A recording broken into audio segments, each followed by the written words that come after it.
Le invito a que abra su Biblia en el libro de Génesis capítulo 12 y se ponga sobre sus pies. Libro de Génesis capítulo 12.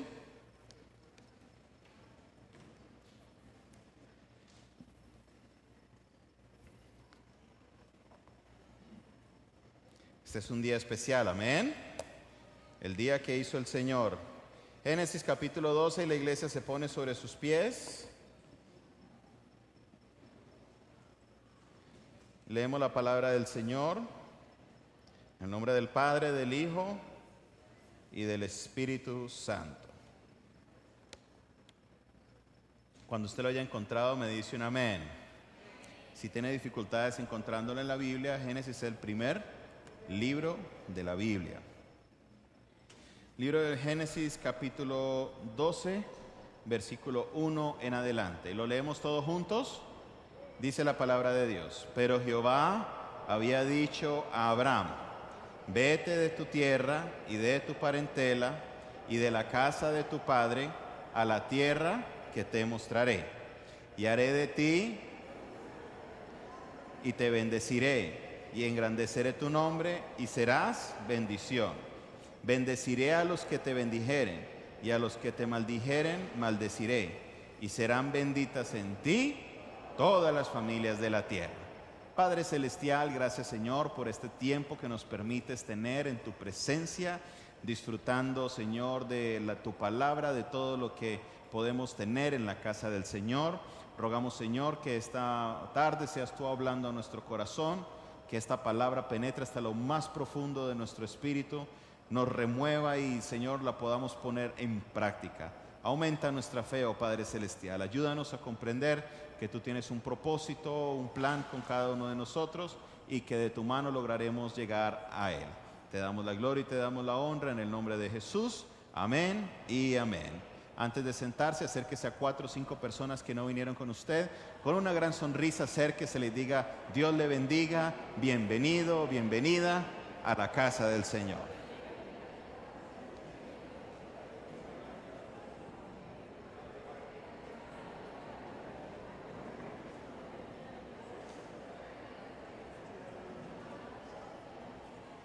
Pueden tomar asiento.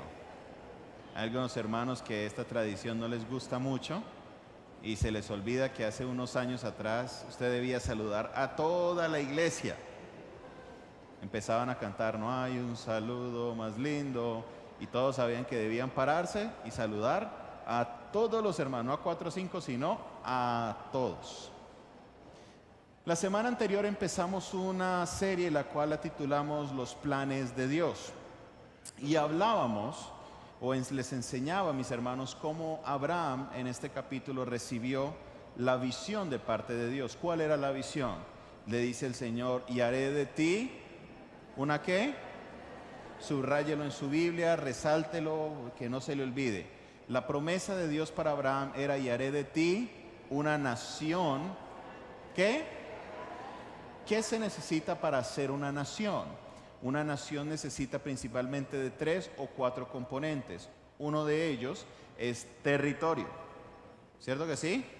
Una nación sin tierra, pues, es una nación imaginaria. Lo segundo que se necesita es gente. Gente que tenga algo en común y que decida unirse para crear esa nación. Tercero, necesita de riquezas para poder emprender los proyectos y defenderlos. Les enseñaba cómo cada país tiene su oro en un lugar especial. Colombia tiene un lugar especial donde tiene el oro guardado, el Banco de la República, en una super mega bóveda especial, donde ahí guardan el oro de la República de Colombia. Cada país tiene unas bóvedas especiales donde guardan sus riquezas en oro, y basado en la cantidad de oro que ellos tienen, emiten los billetes. Por eso nuestros billetes, algunos decían 1000 pesos oro. ¿Alguien se acuerda de eso? Yo a veces le preguntaba: ¿por qué dice 1000 pesos oro? Y nunca entendí hasta que comprendí que la riqueza era medida basado en el oro que se tenía. Y lo tercero o lo cuarto que una nación necesita es armamento para defenderse.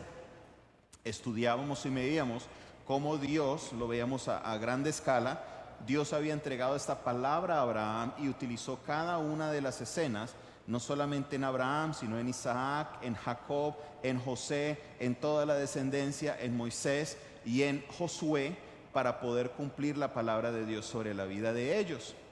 El día de hoy quiero hablar sobre un tema que lo he titulado las escenas de la vida. Diga conmigo, las escenas de la vida. En el libro de Génesis, en el mismo capítulo 12, podemos ver que este hombre de Dios llamado el Padre de la Fe. ¿Cuál era el título que tiene Abraham según Hebreos 11? El Padre de la Fe. Uno se imagina un gran hombre que le cree a Dios, un hombre entregado al trabajo, un hombre que caminó con el Señor todo el tiempo. Y resulta que este hombre, más adelante en el capítulo 12, versículo 10, tiene un episodio que uno diría, este Padre de la Fe está como raro. Mire lo que dice el versículo 10. Hubo entonces hambre en la tierra y descendió Abraham, ¿a dónde? ¿Están conmigo? Estamos en el mismo capítulo 12, no hemos cambiado de capítulo. Capítulo 12, versículo 10. Hubo entonces hambre en la tierra y descendió Abraham, ¿a dónde? Para morar allá, porque era grande el hambre en la tierra. Y aconteció que cuando estaba para entrar en Egipto, dijo a Sarai su mujer, ¿qué le dijo?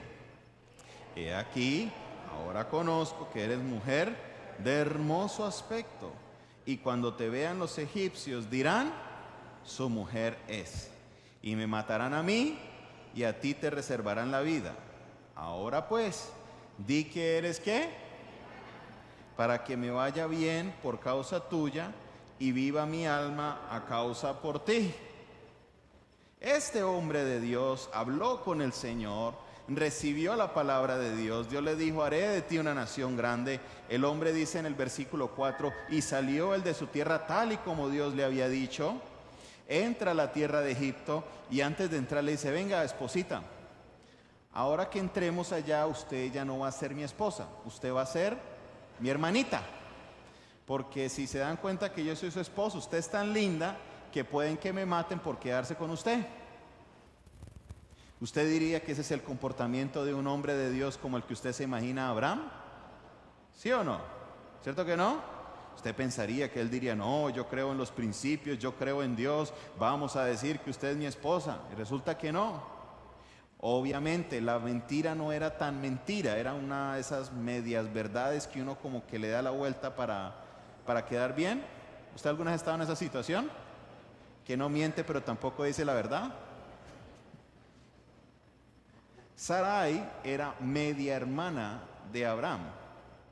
Cuando él decía que ella es mi hermana, estaba diciendo algo de verdad, pero no estaba diciendo toda la verdad, porque más que media hermana, ella era también su mujer. Usted devuelva hacia el capítulo 11 y va a encontrar la historia de la descendencia y va a ver cuál era la relación directa que tenía Sarai y Abraham. Y vemos cómo este episodio de Abraham llegando a Egipto marca la vida de Abraham. Lo marca tanto que el autor del libro de los Génesis, que es Moisés, decide colocar en los pocos capítulos que él habla de la vida de Abraham, decide colocar esto como parte de la historia de su vida. Créame que todos los detalles de la vida de Abraham no están en la Biblia. Abraham vivió mucho más de 100 años. Y créame que si se fuera a escribir la historia de él en lujo de detalle, se hubieran llevado mucho más que el libro de Génesis para hablar de él. Entonces el autor coge los partes más importantes de la vida de Abraham y los plasma en una biografía. Y se ve la necesidad de que todos los apuntes debe colocar cómo Abraham llegó a Egipto y mintió o dijo una media verdad sobre Sara. ¿Y con qué fin? Lo acabamos de leer. Dice, para que me vaya bien por causa tuya. Imagínese usted, ¿cuántas esposas hay aquí? Levanten la mano. ¿Ustedes se pegarían ese plan? Y cuando entremos allá, mienta para que me vaya bien a mí por causa suya. ¿Qué es lo que estaban diciéndole? Complicado. Pero ellos siguieron con el plan y llegaron y le dijeron a los egipcios, ella es mi hermana. Si usted continúa leyendo, se va a dar cuenta que Faraón, ella era tan hermosa que se la llevaron a Faraón, y Faraón empezaron a llegar plagas. Y a lo cual Faraón llama a Abraham y le dice, bueno, Abraham, ¿qué pasó aquí? ¿Qué es esto? Y hasta lo que Abraham le responde es que ella también es mi mujer. ¿Y por qué no me habías dicho antes? Porque tenía miedo. Si fuéramos a juzgar por la vida de Abraham este episodio, ¿diría usted que él es un hombre de fe? ¿Diría usted que es el padre de la fe? El centro del mensaje de lo que quiero hablarles el día de hoy es algo que he llamado escenas que marcan la vida, pero no determinan tu vida. Escenas que marcan nuestra vida, pero son escenas que no determinan nuestra vida. Esta escena marcó la vida de Abraham, pero créame que Abraham no se llegó a conocer como un hombre mentiroso. Si él hubiera permitido que esta escena determinara lo que él era, él hubiera sido un hombre mentiroso e interesado por el resto de sus días. Claramente le dijo a su esposa, mintamos para que me vaya bien a mí por causa tuya. Hay escenas en la vida que todos nosotros tenemos que marcan nuestra vida, pero no necesariamente determinan nuestra vida. Podemos ver en el capítulo 15 del libro de Génesis cómo Dios le reitera la promesa a Abraham. Vaya conmigo al libro de Génesis capítulo 15.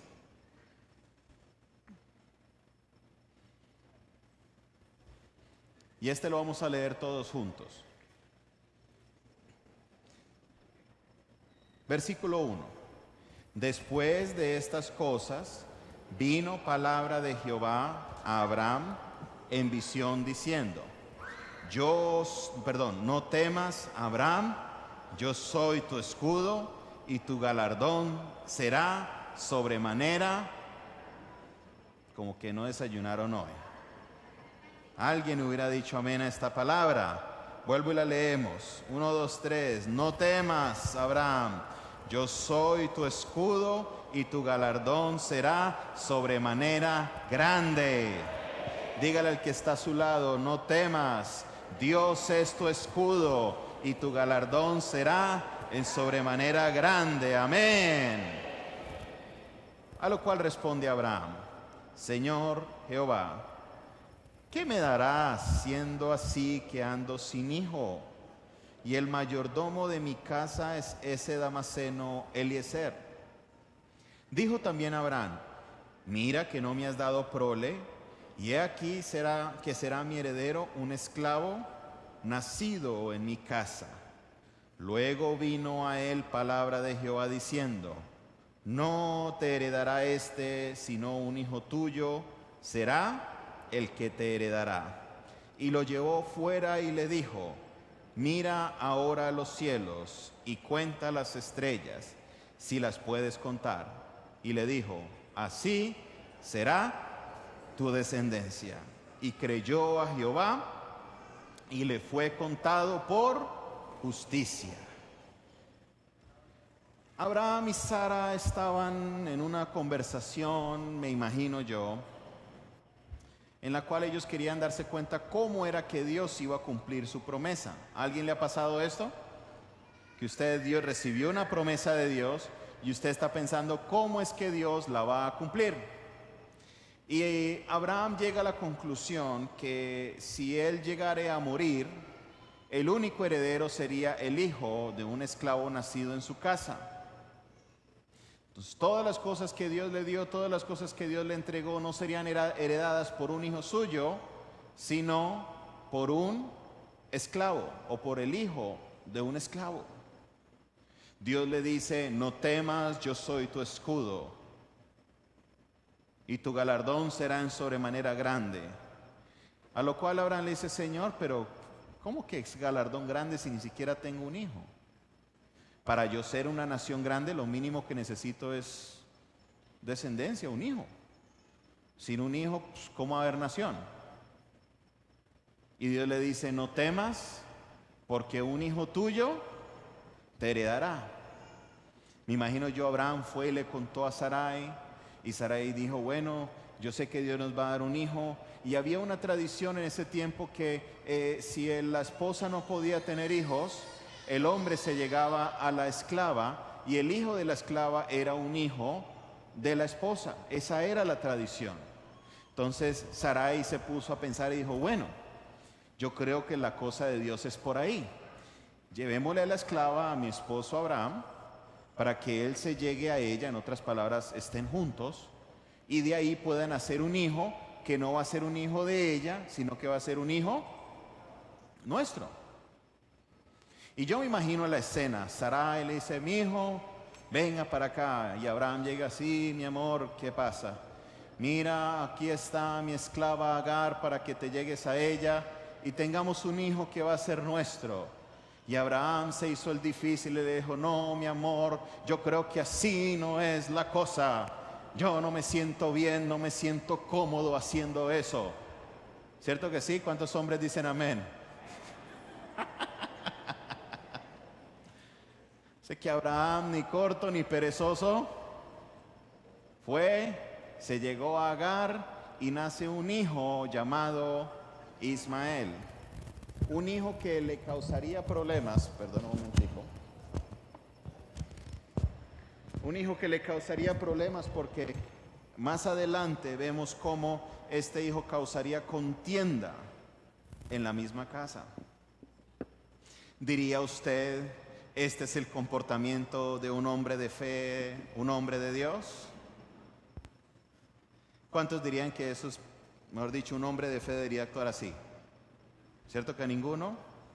Porque si él realmente le hubiera creído a Dios, hubiera caminado en la promesa. Y esta escena quedó tan marcada en la vida de Abraham, que aún hasta hoy, miles de años después, vemos cómo esta escena ha marcado la vida de su descendencia, que hasta el día de hoy la descendencia de Ismael, los musulmanes, y la descendencia de Isaac, los israelitas, no se pueden ver ni en pintura. Vemos, por ejemplo, una ciudad como la de Barranquilla, que tiene mucha afluencia tanto de árabes como judíos. Han creado barrios, de barrios de árabes y barrios de judíos, y los dos barrios están en polos opuestos, porque no se pueden ver ni en pintura. Y todo porque Abraham decidió hacer las cosas por su propia cuenta. Le hago una pregunta. ¿La escena marcó a Abraham?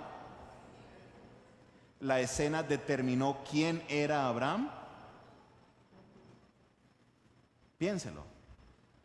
¿Abraham se volvió en alguien que simplemente por sacar la promesa se acostaba con cualquiera?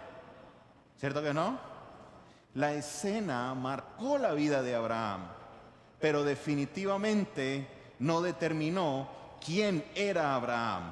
Dice la Biblia que Abraham le creyó a Dios y en el momento correcto Dios visitó a Sara y él hizo con Sara como lo había prometido. Y en cuestión de los 9 meses, Sara en su avanzada edad tuvo su barriguita y tuvo al hijo de promesa Isaac y dijo, ¿quiénes se reirán conmigo? Porque ¿quién diría que yo a mi avanzada edad daría de mamar a un bebé? Dios dijo que le iba a dar un hijo y él cumplió a su palabra. Abraham dejó de creer en Dios en algunos instantes de su vida, escenas que marcaron su vida, pero esas escenas nunca determinaron quién era Abraham. Vengo a mostrar, a contextualizar esto de cierta manera. Regálame la primera foto, Daniela. Esta foto que ustedes ven no se ve muy bien. Yo sé que me veo mejor ahora, muchas gracias. Año 2007. Tengo 25 años en este momento.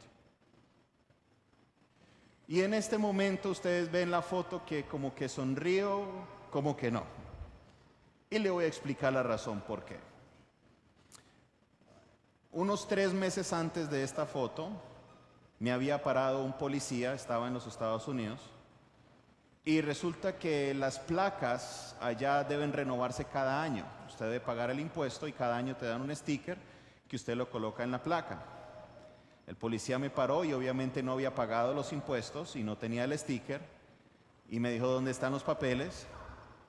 Después de que revisó todo y me dijo, listo, lo que debes hacer es debes presentarte ante un juez con los papeles al día, ve y paga los impuestos, muestra tus papeles al día, y cuando muestres tus papeles, el juez te quita la multa, no te cuesta nada.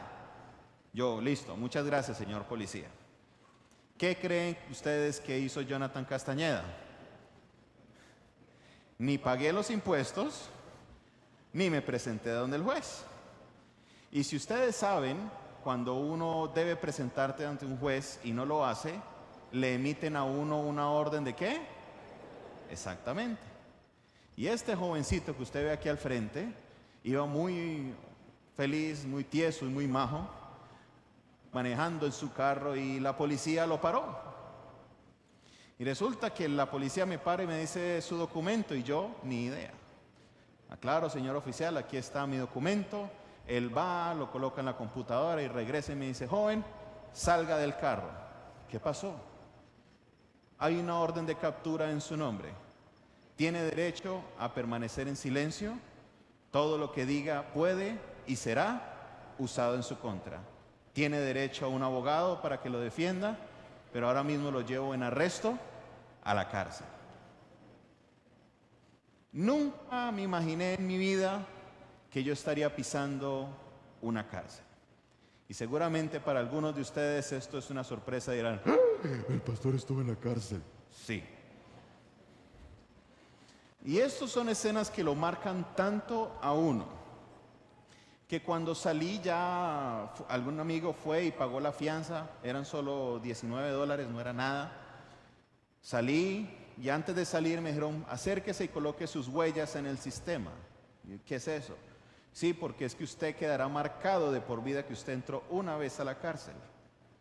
Todos los jóvenes, 70% de los jóvenes que van a la cárcel tienden a reincidir. Entonces queremos asegurarnos que usted ya quede en la base de datos. ¿Sabe qué clase de base de datos? Base de datos nacional. Cada vez que yo iba a entrar o salir del país, colocaban en la computadora, Jonathan Castañeda, ¡chin!, salía una alerta roja, la pantalla se pone roja. ¿Por qué? Porque alguna vez estuve en la cárcel y me decían de una vez, señor, pase al hueco. Ellos le llaman el hueco, una oficina cerrada, muy fría, donde le preguntan a uno hasta de qué se va a morir, te revisan las maletas hasta que más no puedan y después de 4 horas te dicen, ya puedes pasar. Escenas que marcan nuestra vida. Pero, ¿esta escena determinó mi vida? Si yo hubiera permitido que esta escena determinara mi vida, hoy no estaría aquí parado al frente de ustedes predicándole la palabra de Dios. Muy seguramente estaría en alguna cárcel o huyéndole a la ley o haciendo cosas ilegales porque permití que una escena determinara lo que era mi vida. La escena marcó mi vida, sí, porque quite esa foto, ya no me acuerdo más de eso. Escenas que marcaron mi vida, pero esa escena no determinó quién yo iba a ser. Vengo a decirte, mi hermano y mi hermana, en esta mañana, que posiblemente estés pasando por una escena de tu vida la cual quieras olvidar. Una escena en la cual mires a tu alrededor y hay escasez. Una escena en la cual miras a tu alrededor y hay enfermedad. Una escena en la cual mires a tu alrededor y solo veas problemas familiares, situaciones económicas, que tus hijos están mal y no sabes qué hacer. Vengo a decirte en este día, mi hermano y mi hermana, que esta escena es solo temporal, que si tú estás confiado de la mano de Dios y creyendo el propósito que Él tiene para tu vida, esta escena sí te marcará, pero definitivamente no determinará lo que Dios va a hacer contigo, ni con tus hijos, ni con tu descendencia.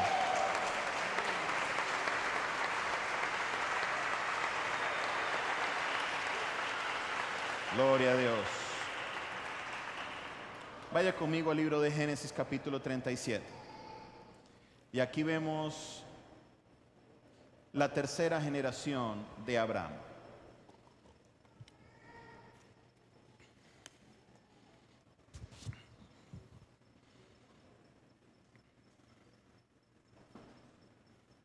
Y Libro de Génesis, capítulo 37, versículo 2 en adelante.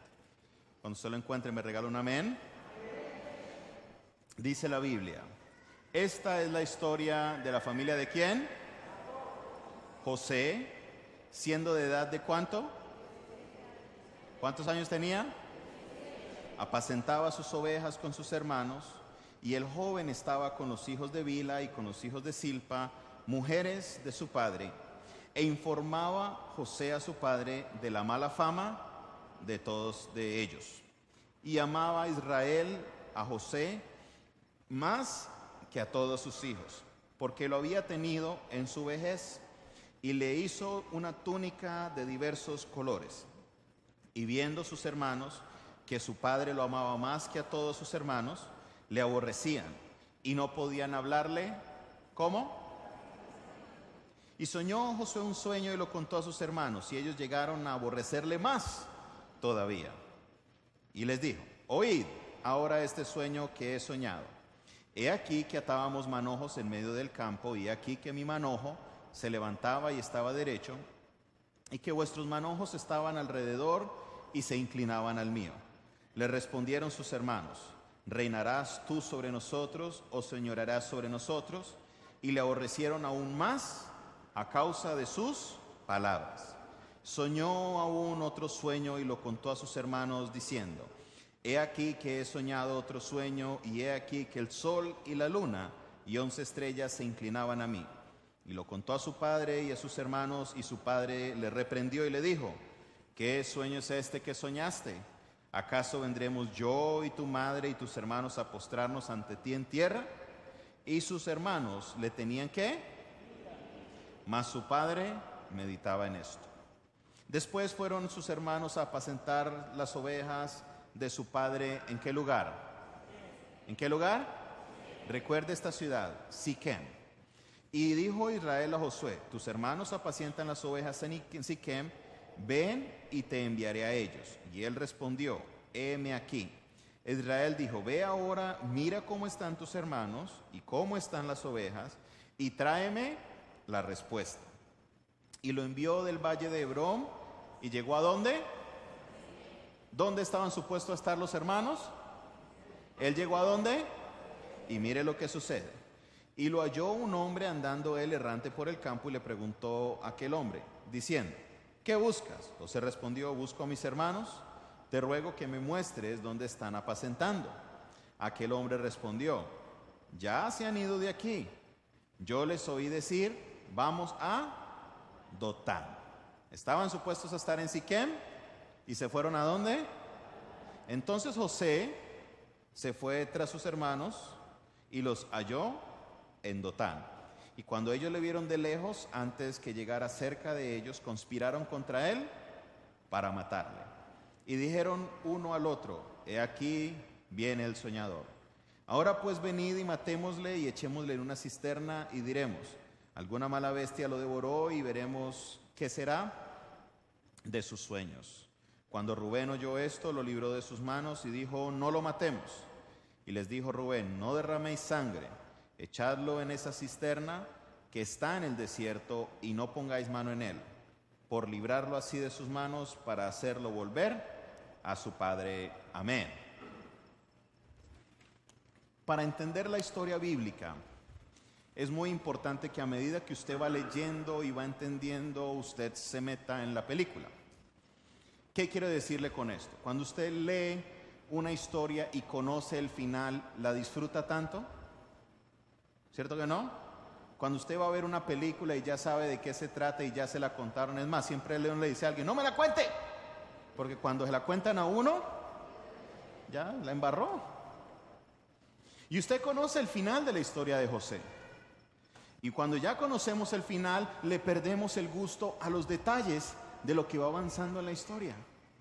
Entonces quiero invitarle a que en este momento usted se teletransporte a cuando usted tenía 17 años.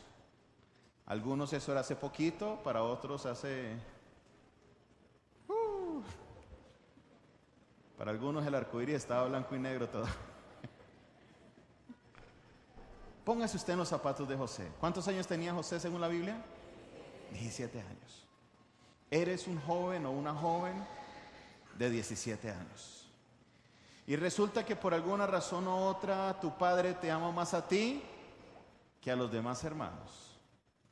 Y usted tiene una característica muy especial, que es que le gusta contarle a su papá todas las hazañas de sus hermanos.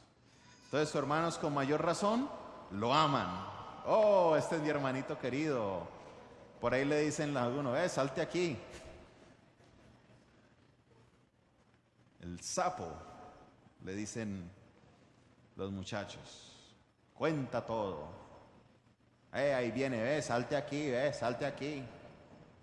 Porque él era el que le contaba todo a sus padres. Y los hermanos sabían que él no debería estar, o ellos no deberían estar en Dotán, sino en ¿dónde? En Siquem. Y cuando José los encontrara, lo primero que él iba a hacer cuando encontrara a su padre, que él iba a decir: padre, yo no los encontré en Siquem, ellos andaban en Dotán, sabrá Dios haciendo qué. Yo no vi nada. Los hermanos, preveyendo que esto iba a suceder, dijeron: matémosle, porque estamos cansados de sus sueños. Estamos cansados que nuestro padre lo ame más. Y créame que la amenaza de muerte de los hermanos de José era fuerte. Si usted se devuelve solo 2 capítulos, ellos habían vengado la deshonra de su hermana Dina. Ellos tenían una hermana llamada Dina e hicieron un pacto con los del otro pueblo. Los del otro pueblo deshonraron a su hermana y ellos fueron y acabaron con todo. Mataron y no dejaron pues nada limpio, nada con vida.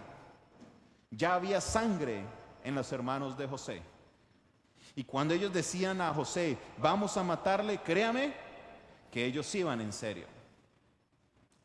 Su hermano mayor Rubén dice: venga, no lo matemos, echémoslo en la cisterna y veamos qué hacemos con él. Pero no lo matemos, que esa sangre no caiga sobre nosotros. Imagínese usted está en los zapatos de José, metido en una cisterna, con escasos 17 años. No tienes ahora la experiencia que tienes ahora, sino 17 añitos de edad. Y estás en una cisterna tan profunda que no te puedes salir. Y tus hermanos se burlan, te señalan y quieren matarte. Y solo hay uno que te está defendiendo. ¿Cómo te sentirías en este momento de tu vida? ¿Qué le dirías a Dios? ¿O cómo serían tus oraciones? Le dirías: gracias Dios por todas tus bondades, porque has sido bueno con nosotros. ¿Le diría a usted eso? Señor, ¿qué hice? ¿Qué pecado cometí para merecerme esto? ¿Por qué a mí? Señor, estoy afligido, no entiendo. Pero cuando conocemos la historia podemos ver que era necesario que José fuera vendido como esclavo a Egipto. Porque al José ir como esclavo a Egipto, él iba a interpretar el sueño de los faraones. Del faraón, perdón. Y los sueños del faraón iban a determinar los 7 años de vacas gordas y los 7 años de vacas flacas. Lo cual iba a ayudar a que Egipto fuera la única o el único imperio, la única ciudad, el único país con comida, lo cual obligaría a sus hermanos y a su padre a migrar desde donde estaban a la tierra de Egipto para poder conseguir el alimento. Y hace solo una semana estudiábamos cómo Éxodo capítulo 1 dice que cuando ellos llegaron a Egipto, José y sus hermanos murieron y su descendencia murió. Los que siguieron se multiplicaron y se multiplicaron y se multiplicaron, tanto que los egipcios le tenían miedo porque eran más los israelitas que los de Egipto. Y a raíz de esto un faraón les puso una opresión y a más los oprimían, más ellos se multiplicaban. ¿Qué se necesita para tener una nación? Lo primero dijimos que era territorio, lo segundo era gente, lo tercero recursos y el cuarto armamento. Al ellos multiplicarse, Dios estaba cumpliendo con uno de los requerimientos para ellos tener una nación. Entonces, ¿era difícil entender que cómo estaba José ahí? Sí. ¿Esa escena marcó la vida de José? Sí. ¿Esa escena determinó quién era José? No. Dios tenía un plan y un propósito mucho más grande, que era un plan que venía desde hace cientos de años con la vida de Abraham, y Dios lo culminaría una vez Josué tomara la tierra prometida. Vengo a decirte en esta mañana, mi hermano y mi hermana, la escena de tu vida es completamente temporal, pero Dios tornará esa escena en algo bueno para tu vida y lo usará para que puedas cumplir el propósito grande y glorioso que Él tiene para tu vida, para tus hijos y para tu descendencia. ¿Cuántos dicen amén? ¿Cuántos dicen amén?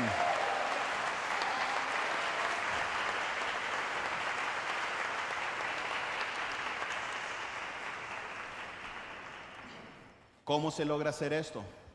Dios nos ha dado su palabra y yo debo recibir la palabra de Dios, creerla en fe y caminar con ella. Pero muchas veces las escenas de la vida no nos permiten ver las promesas de Dios, a tal punto que se nos olvida la visión que Dios ha puesto, a tal punto que se nos olvida lo que Dios dijo que iba a hacer, a tal punto que uno a veces dijo: no, Señor, eso seguro era para el que estaba al lado mío, porque se equivocaron. No es el profeta tan charro, me dio una palabra que no era. No, es que debes entender el concepto de la fe. Abraham se llamó el padre de la fe porque él creyó. Abraham murió viendo o no viendo la promesa. A ver si se acuerdan. ¿Abraham vio o no vio la promesa? No la vio. No. La promesa es: y haré de ti una nación grande. Y él vio a un hijo.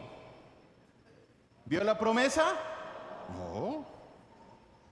Pero créame que cuando él murió, él seguía creyendo que Dios iba a hacer lo que él dijo que iba a hacer. Así haya sido solo un hijito, Dios ciertamente cumpliría lo que él dijo que iba a hacer con su vida y con su descendencia. Él murió creyendo sin ver la promesa. Esa es la característica de un hombre y de una mujer de fe, que a pesar que las circunstancias no se dan para ver y comprender lo que Dios me ha dicho, yo sigo creyendo en el Dios Todopoderoso, que Él hará lo que ha dicho, que Él dijo que iba a hacer, y yo sé que Él ciertamente cumplirá su palabra y su propósito en mi vida. Mis ojos no lo ven, pero ciertamente los ojos de la fe sí lo ven. Yo creo y recibo esa palabra y camino en esa palabra. ¿Cuánto le dan gloria a Dios?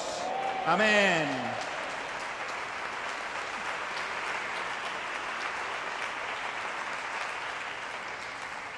Regálame la otra foto. Y esta no me la dejé tanto tiempo tampoco. Esta es de las vergüenzas. ¿Qué lugar ustedes ven ahí? Créame que no es el grupo juvenil. Créame que no es el culto juvenil. Bueno, hay unos que sí se van para allá, pero... Tenía 21 años de edad y decidí irme a vivir por mi propia cuenta. Y en los primeros años decidí aferrarme a mis principios, pero llegó un momento en el cual yo tomé la decisión. Yo puedo decir que caminé esta vida no por influencia de mis amigos, sino porque yo tomé esa decisión. Llamé a un amigo y le dije: amigo, quiero ir a una discoteca. Y él me dijo: ¿usted? Yo dije: sí, yo. No te creo. Yo: vamos. Y nos fuimos. Y ahí empecé esta vida del fin de semana, del trago, del baile. Aunque era palo de tronco, pero bueno, cuando uno tiene tragos encima, no se le olvida todo eso. Y en este momento crucial de mi vida, mi papá sabía lo que yo estaba haciendo. Él sabía en las andanzas que yo andaba. Él conocía lo que yo estaba haciendo. Pero en ningún momento él se sentó a decirme: hijo del diablo, te vas a condenar y te vas al infierno. En ningún momento me dijo: tonto, cabezón, no sea bobo, inconverso. Nunca me dijo eso. Él siempre me miró y me dijo: hijo, yo sé que algún día vas a servir al Señor. Eso es la fe. Ver a tu hijo en esta situación Ver a tu hijo llegar trasnochado a la casa con los ojos hinchados, oliendo a todo menos a bueno. Y en vez de decir una palabra negativa, siempre creyó que Dios tenía algo mucho más grande para hacer con su descendencia. Y a pesar de que esta escena marcó mi vida, definitivamente no determinó lo que yo soy hoy. Había un profeta en mi casa que siempre creyó a la palabra de Dios y a la promesa que había sobre él, que él y sus generaciones le servirían al Señor.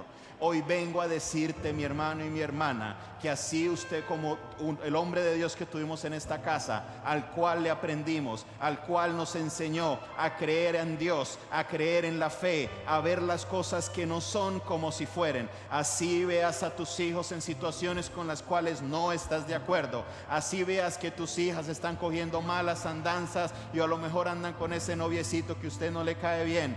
Créale a Dios que Dios va a hacer lo que Él dijo que iba a hacer. Su función como hombre, mujer de Dios en su casa es de ser un sacerdote y declarar palabras sobre sus hijos. Así usted no lo vea, así usted lo vea tirado en el piso, borracho, vomitando, así usted lo vea tirado en el piso, trabado hasta que más no pueda.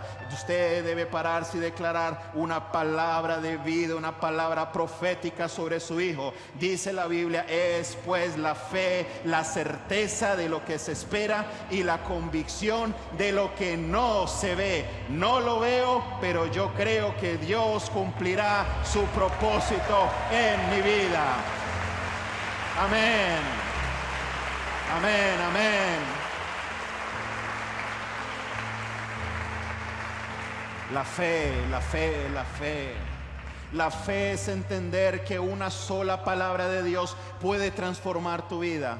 La fe es saber y creer que dice la Biblia: no solo de pan vivirá el hombre, sino de toda palabra que sale de la boca de Jehová, de eso vivirá el hombre. Cuando yo entiendo y comprendo eso a cabalidad, a profundidad, yo sé que solo basta una palabra que salga de la boca de Dios para que tu vida sea transformada. Solo una palabra de la boca de Dios para que la muerte se convierta en vida, para que la enfermedad se convierta en salud, para que la escasez se convierta en abundancia. Solo una palabra de tu vida para que tu hijo que está fuera del camino pueda regresar y cumplir el propósito de Dios, para que haya restauración sobre tu vida. Solo una palabra de Dios, solo una palabra de Dios. Y en este día vengo a retarte, no a que creas lo que tus ojos ven, sino a la palabra que Dios ha dado sobre tu vida, aferrándote y agarrándote a esa palabra de Dios y caminando creyendo que Dios hará lo que Él dijo que iba a hacer, porque el cielo y la tierra pasará, pero la palabra de Dios no pasará. Hará lo que debe hacer.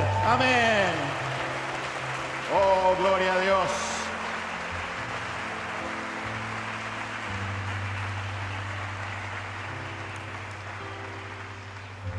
Cree, mi hermano, cree, mi hermana, que la escena que estás viviendo en este momento puede que te esté marcando, pero tú no puedes permitir que esa escena determine lo que Dios tiene para tu vida. Escenas que marcan, pero que no determinan. Escenas que marcan, pero que no determinan. Cree que esas escenas dejarán una marca en tu vida. Puede que sea para bien, puede que sean escenas para olvidar, pero no puedes permitir que esa circunstancia determine el plan de Dios para ti. Dice la Biblia: cosas que ojo no vio, y cosas que oído no oyó, y cosas que ni siquiera han subido al corazón del hombre, son las que hay preparadas para aquellos que aman a Dios. ¿Cuántos aman a Dios en esta tarde? ¿Cuántos hombres y mujeres que aman a Dios hay en esta tarde? Vengo a darte la última promesa del apóstol Pablo, que dice: y sabemos que a los que aman a Dios, todas las cosas le ayudan a bien. Esa escena de escasez que estás viviendo, créela que Dios la va a tornar para bien. Esa escena de enfermedad que estás viendo, créela que Dios la va a tornar para bien. Esa escena de problemas en familia, cree que Dios la va a tornar para bien. Dios tornará tu situación para el bien. Él tornará tu tristeza en alegría, tu llanto en baile. Ese es el Dios que yo le creo. A ese es el Dios al cual yo he venido a servir. A ese es el Dios al cual yo adoro y alabo. Al Dios que transforma las situaciones. Amén. Voy a invitarle a que se ponga sobre sus pies.